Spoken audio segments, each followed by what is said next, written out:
Argentina vuelve al Fondo Monetario Internacional. Si bien esta frase no nos sorprende, sí nos incomoda. Y la idea de este video es analizar cómo es que llegamos nuevamente hasta el fondo, porque no importa quién gobierne, cuando se firma con el fondo, el margen de maniobra propio de cualquier país desaparece. Si estamos nuevamente en este lugar, nos conviene pensar cómo fue que llegamos hasta acá. Para entender cómo llegamos al acuerdo 2025, tenemos que ir un poco más atrás y tratar de entender qué pasó en 2023, es decir, cómo fue la herencia recibida por el gobierno de Javier Milei.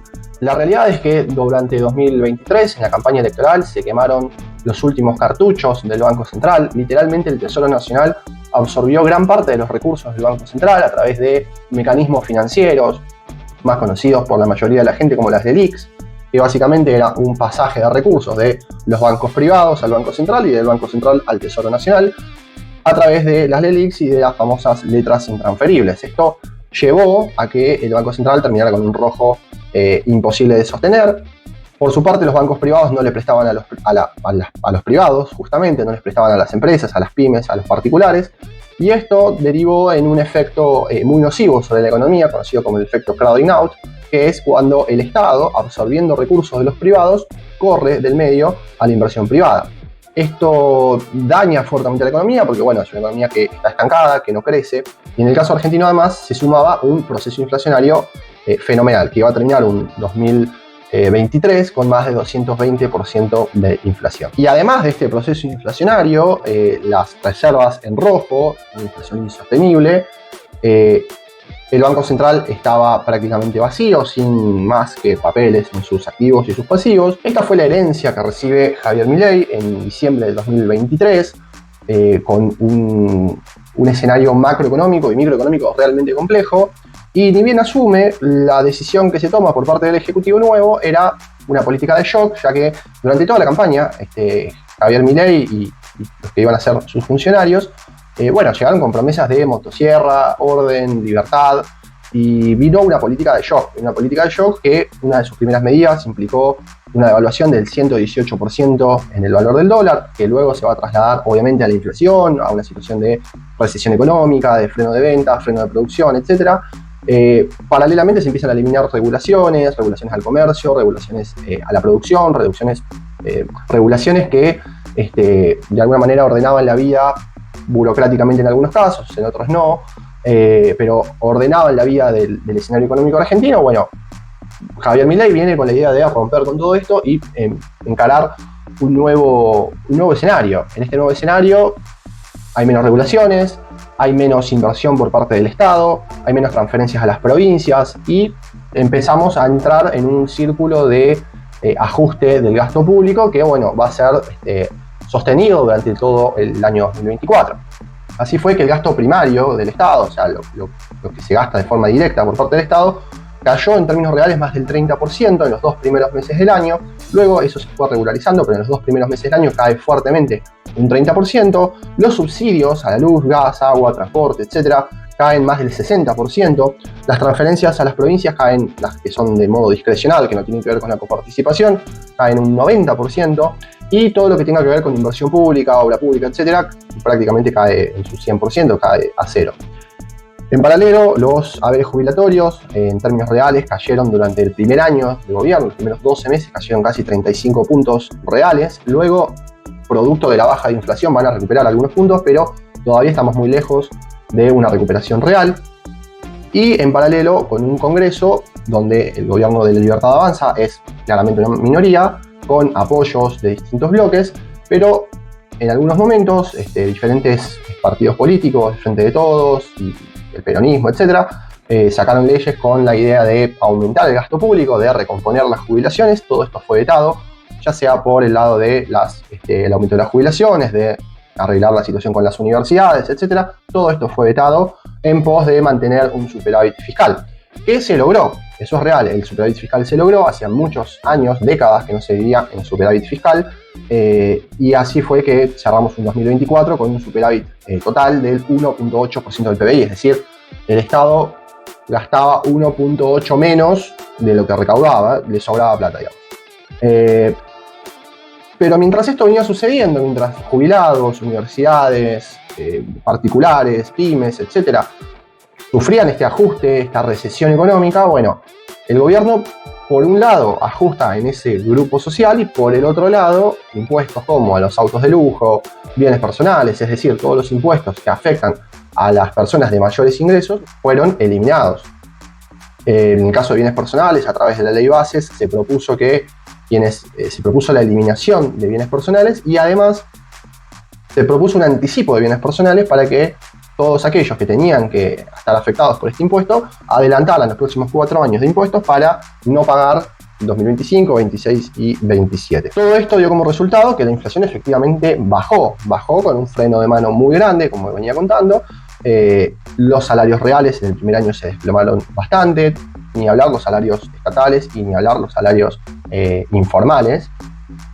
El consumo obviamente sufrió de la mano, las ventas minoristas cerraron un 10% en negativo, la producción cerró 9% abajo.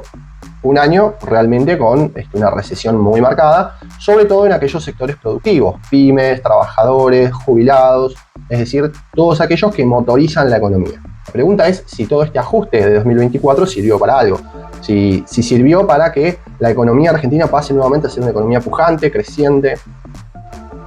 Los resultados por ahora son negativos. La realidad es que no se generaron las reservas suficientes, Argentina no recuperó el crédito internacional, no volvió la confianza externa de la que tanto se habla, ya que el riesgo país todavía continúa en niveles muy elevados, entre los 800, 900 y los 1000 puntos. Esto tiene mucho que ver con que Argentina tampoco permitió la libre flotación del dólar, es decir, entramos en un esquema de crawling peg, es decir, es un esquema de devaluación controlada, donde si uno analiza qué pasó con la inflación versus lo que pasó con la devaluación del dólar, bueno, la inflación creció muy por encima de lo que creció la devaluación del dólar. Y esto implica que al crecer la devaluación menos que la inflación, los precios de la República Argentina pasan a ser muy caros para el mundo. ¿Esto a quiénes perjudica? Bueno, perjudica principalmente a los exportadores, porque los exportadores no tienen un precio competitivo para poder salir al mercado. También incentiva las importaciones, es decir, a una persona que importaba a un determinado precio, luego de que haya casi 100% de diferencia entre lo que se devaluó la moneda por inflación y lo que se devaluó la moneda por el dólar, bueno, al haber 100% de inflación en dólares, bueno, el importador percibe por los pesos que tiene que los precios del extranjero están casi a la mitad de precio. Esto es un problema importante para el Banco Central porque los importadores, al detectar que el precio es muy barato, bueno, los incentiva a importar. Esto lo hemos vivido cientos de veces en Argentina, lo que se llama el dólar atrasado. Pero además también hay un tercer problema y es lo que comúnmente conocemos como la bicicleta financiera, hoy llamado el carry trade, que es básicamente hacer tasa positiva en pesos y luego esos pesos venderlos a dólares. Es decir, gano en pesos durante un X tiempo, como yo ya conozco que la devaluación va a ser controlada a un tanto por ciento mensual, el crawling peg, bueno, me conviene hacer tasa en pesos, total yo sé que el dólar no se va a devaluar, y a partir de ahí, después de una determinada cantidad de tiempo, vuelvo a mi posición en dólares y me llevo los dólares. Esto ya pasó en otros momentos, lo vamos a revisar más adelante, pero es una situación conocida de la famosa fuga de capitales.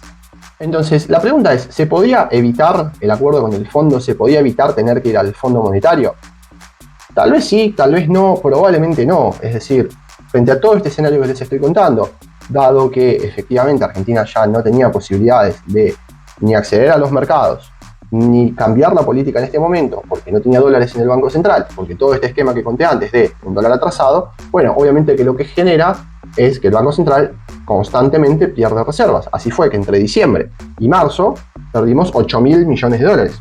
¿Por qué? Porque, bueno, los importadores adelantaron importaciones, los exportadores percibían un dólar muy barato y el carry trade, la bicicleta financiera, ya no le convenía seguir haciendo tasa en pesos, entonces empezaron a comprar dólares.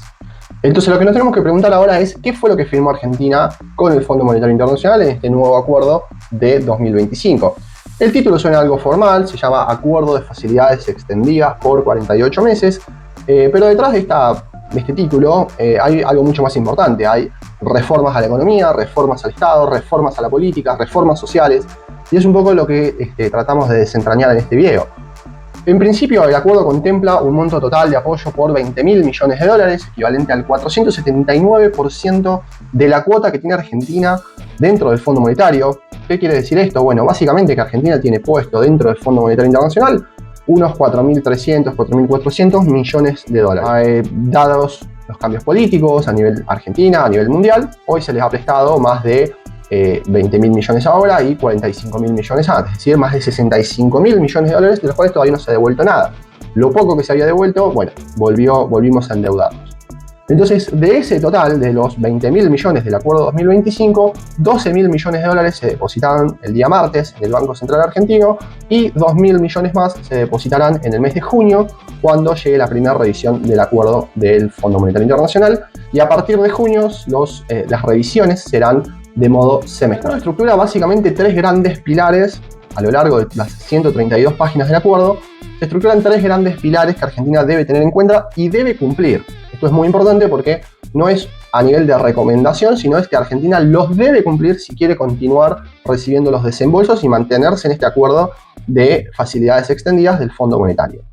En primer lugar tenemos lo que se llama la política fiscal. ¿Qué es la política fiscal y qué nos dicen sobre la política fiscal? Bueno, en principio es mantener la regla del superávit fiscal, es decir, no gastar más de lo que le ingresa por impuestos, y a su vez, no solamente no gastar más de lo que le ingresa por impuestos, sino además poder cubrir los saldos de deuda. Lo que el Fondo Monetario le exige al gobierno argentino es que pueda cubrir el total del monto secundario, es decir, todos los gastos del Estado más todos los gastos que devengan de las deudas, los intereses, etc. Esto lo lleva a Argentina a tener de forma permanente, por lo menos durante 2025, un superávit primario de 1,3 del Producto Bruto Interno y del 2,5 a partir de 2026. ¿Por qué? Porque ese 2,5 o ese 1,3 es lo que se va a usar para pagar la deuda tanto al Fondo Monetario como a los privados. Es decir, un ajuste fiscal aún más fuerte del que ya se vivió durante 2024.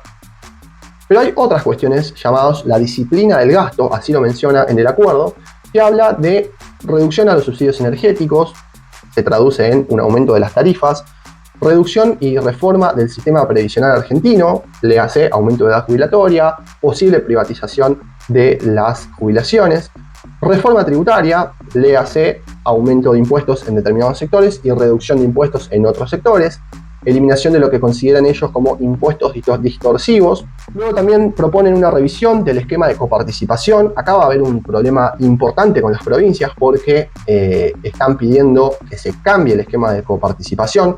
Para los que no lo saben, la coparticipación es la plata que recibe Nación por impuestos. Una parte de esa plata se la tienen que devolver a las provincias vía coparticipación. Lo que está planteando el fondo es que ese esquema es un esquema que no funciona, porque a la larga las provincias se apoyan en eso para seguir teniendo déficits provinciales. Entonces dice, bueno, las provincias tendrán que generar sus propios esquemas de ajuste para no entrar en déficit y que la nación coparticipe menos para poder sostener un equilibrio fiscal.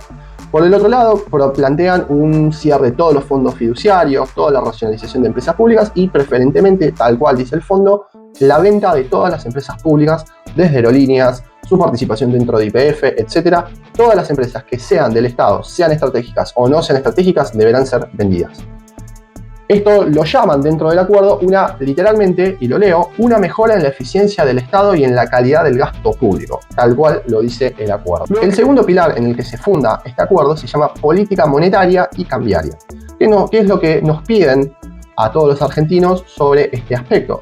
Bueno, por un lado, no hace un cambio en el control que tiene el Banco Central sobre el circulante monetario.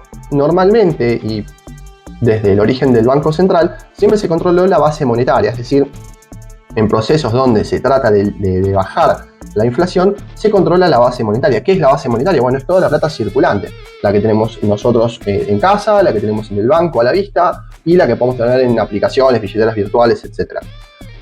Lo que plantea el Fondo Monetario es que no solamente el Banco Central controle esa cantidad de dinero circulante, sino que además también controle toda la plata que esté puesto en un nivel técnico llamado M2, que tiene que ver con toda la plata de las empresas, puestos en cuentas corrientes, en plazos, etc. ¿Con qué objetivo? Bueno, básicamente seguir controlando el circulante, toda la plata que está dando vuelta y evitar cualquier tipo de presión que se pueda trasladar a precios. Respecto al tipo de cambio, lo que están planteando es un esquema de flotación entre bandas. Este esquema ya lo conocemos, en 2018 y 2019 se aplicó, que es bandas cambiarias, es decir, un espacio de precios entre un mínimo y un máximo en la cual en teoría el Estado no debería intervenir. Si está por debajo, en este caso, de las bandas cambiarias de 2025, si está por debajo de los 1.000 pesos, deberá comprar, el Banco Central debería salir a comprar dólares, y si está por encima de los 1.400, debería salir a vender dólares para que el dólar vuelva a la banda de 1.400.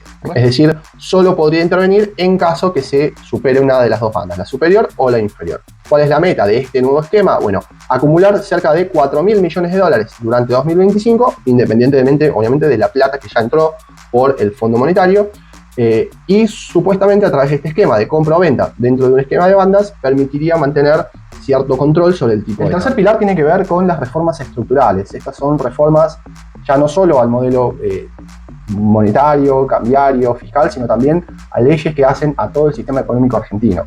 Por un lado tienen que ver con las reformas al sistema previsional, como comenté antes, reformas al esquema tributario, pero también piden reformas a las leyes laborales. Piden una mayor flexibilización. En el apartado de las reformas laborales piden una parte que es medio compleja de entender y hay que ver bien cómo se implementa, porque en el apartado de las reformas laborales piden que los formales se acerquen a los informales, es decir, que haya un acercamiento en el mercado laboral informal respecto del formal.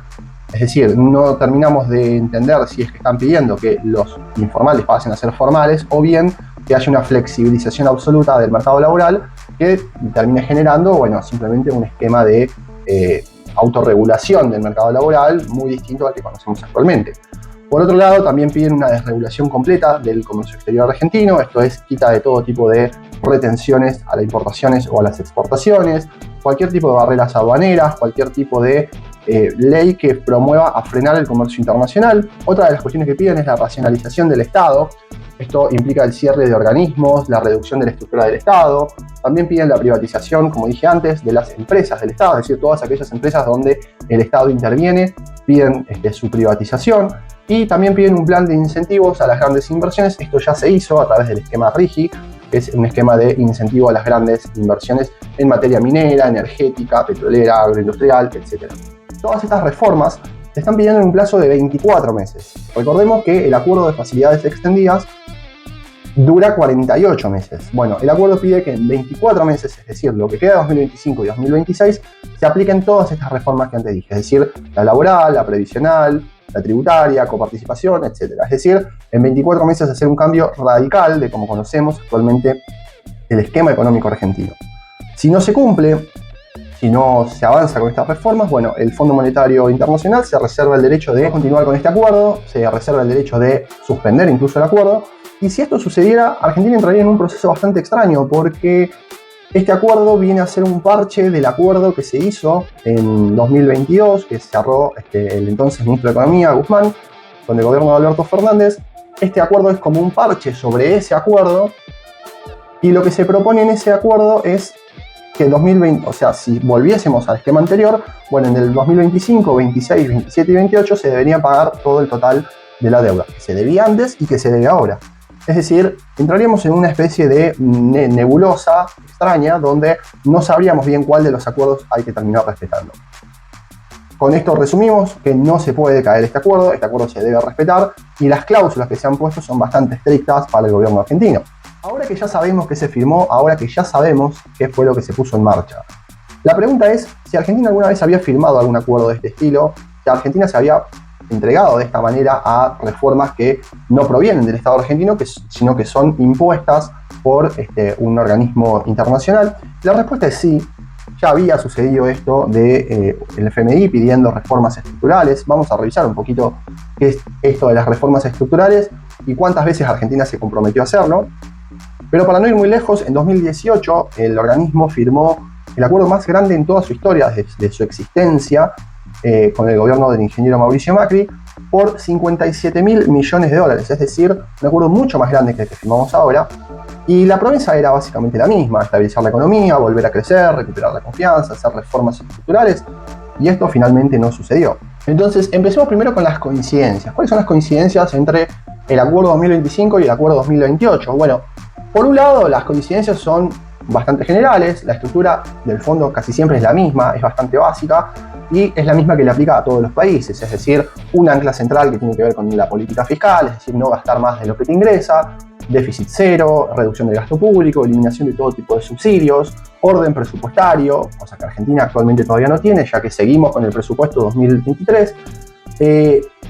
Proponen un límite bastante estricto a la impresión y a la expansión del dinero. Proponían en el 2015 un tipo de cambio flotante igual que el que proponen ahora, con una intervención bastante limitada. Proponen un esquema de revisiones periódicas y un respaldo absoluto desde lo político al gobierno de ese momento, tanto en este momento como al gobierno del 2018 de Macri. De esta forma, lo que se proponía era que, bueno, Argentina, aplicando todas estas recetas, volvería a los mercados internacionales, bajaría el riesgo país, controlaría la inflación y nuevamente podría volver a tener una economía equilibrada. En cuanto a las diferencias, hay diferencias que son muy importantes, algunas de ellas no muy conocidas o que no han salido tanto a la luz, es el tipo de acuerdo. ¿Y esto qué tiene que ver con lo que entendemos por acuerdo con el Fondo Monetario? Bueno, no todos los acuerdos con el Fondo Monetario son iguales. El que se firmó en 2018 se llamó Acuerdo Stand-by. El acuerdo, dentro de las líneas de crédito del Fondo Monetario, los acuerdos stand-by tienen que ver con medidas de corto plazo por problemas muy específicos y puntuales, es decir, por ejemplo, una falta de liquidez por parte del Banco Central para hacer frente a vencimientos de pago, y suelen ser programas muy cortos. En el caso del 2018 fue un acuerdo de 36 meses. En el caso del 2025 no es un acuerdo stand-by, es un acuerdo mucho más estricto y se llama Programa o Acuerdo de Facilidades Extendidas. Es un programa más largo, en este caso de 48 meses, y los fondos no se pueden utilizar a menos que el Fondo Monetario lo permita, y el organismo obliga a los gobiernos firmantes de este tipo de acuerdos a llevar adelante las reformas solicitadas. Es decir, todo lo que hablamos antes no es opcional, sino que es obligatorio. Otra de las diferencias importantes que tiene este acuerdo es el contexto financiero en el que se firma. En 2018, Argentina, si bien estaba atravesando una crisis importante, tenía todavía, en menor medida, pero todavía tenía acceso a los mercados financieros, es decir, todavía podía salir a colocar deuda sin mayores inconvenientes. En 2025 Argentina está totalmente impedido de acceder a estos mercados porque el riesgo país está muy alto. Hoy en día no hay intenciones de rolear las deudas argentinas, es decir, colocar deuda para pagar deuda existente. Eso no hay posibilidad de hacerlo, ya que el riesgo país continúa en torno a los 800 o 900, 1000 puntos, depende. Otra de las diferencias es la filosofía monetaria que propone el fondo. En el caso del 2018 había metas de inflación y un control sobre la base monetaria en base a no emitir más dinero, mientras que en el 2025 no solamente la inflación ha venido en baja, en los últimos 3 meses se aceleró, pero en líneas generales viene en baja, sino que además se propone hacer un control mucho más grande sobre la base monetaria extendida, sobre la base monetaria ampliada,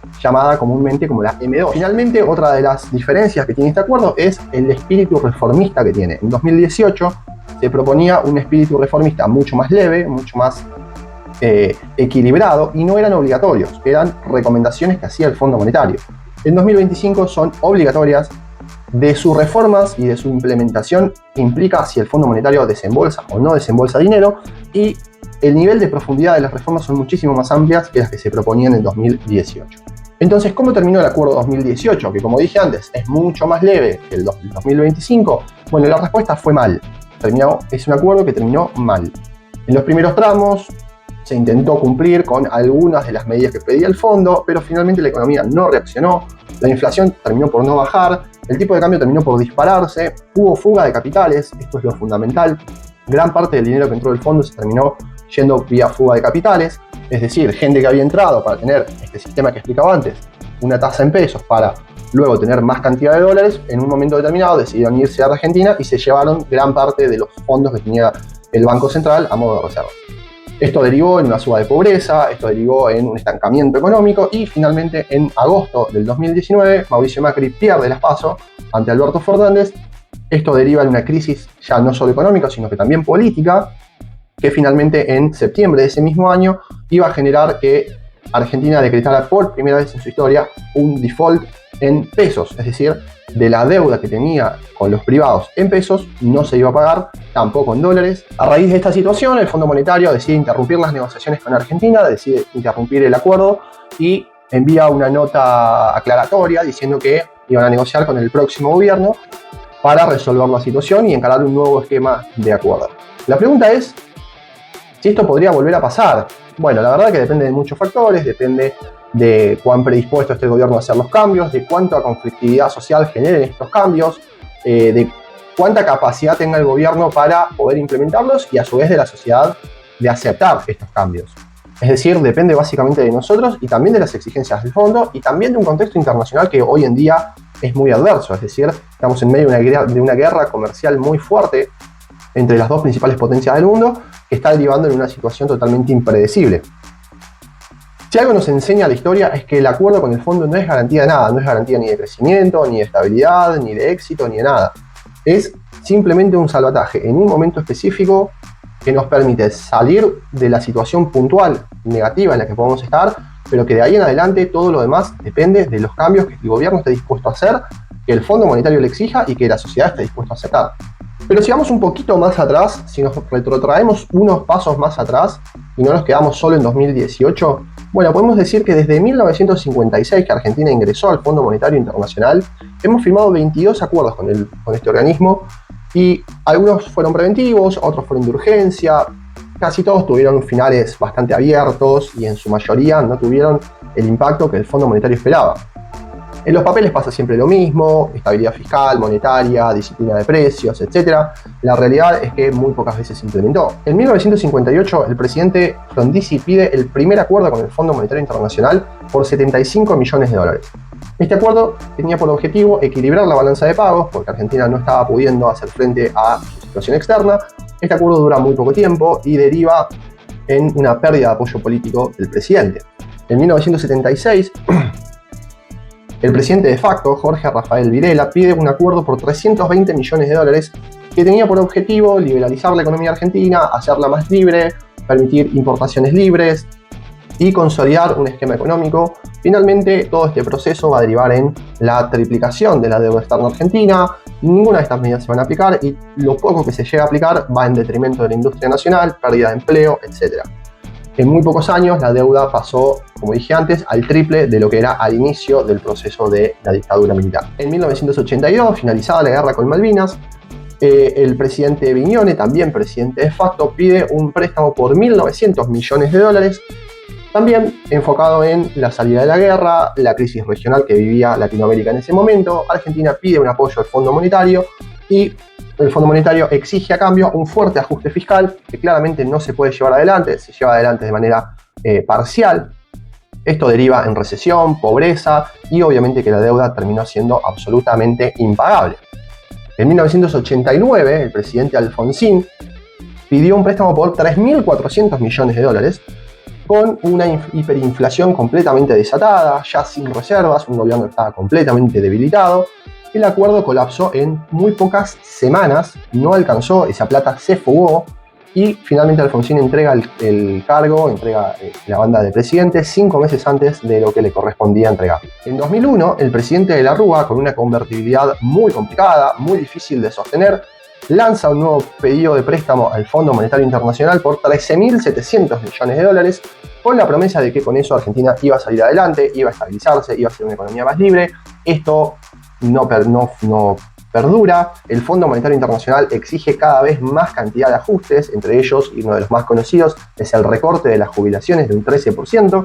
Esto no da como resultado nada positivo, la economía se termina hundiendo y finalmente se decreta primero el corralito, después el megacanje, después el famoso corralón, que es cuando se incautan todos los depósitos privados, y finalmente Argentina, el presidente de la Rúa renuncia a su cargo y Argentina pasa por 5 presidentes en tan solo 10 días.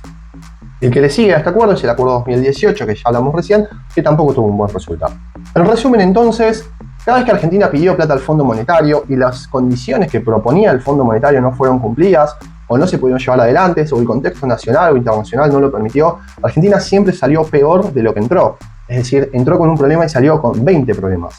Esto es un aspecto que deberíamos tener en cuenta porque se repitió muchas veces en la historia argentina. Cada vez que entra al Fondo Monetario pierde margen de maniobra, pierde posibilidades de tomar políticas propias, pierde posibilidades de enfrentar shocks externos y la situación se vuelve cada vez más compleja. Entonces lo último que nos queda por preguntarnos es ¿y ahora qué?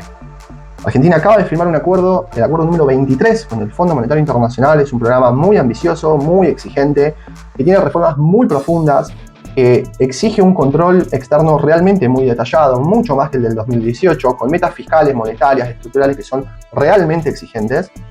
Y se compromete a cumplirlas como ya lo hizo en otras etapas de su historia.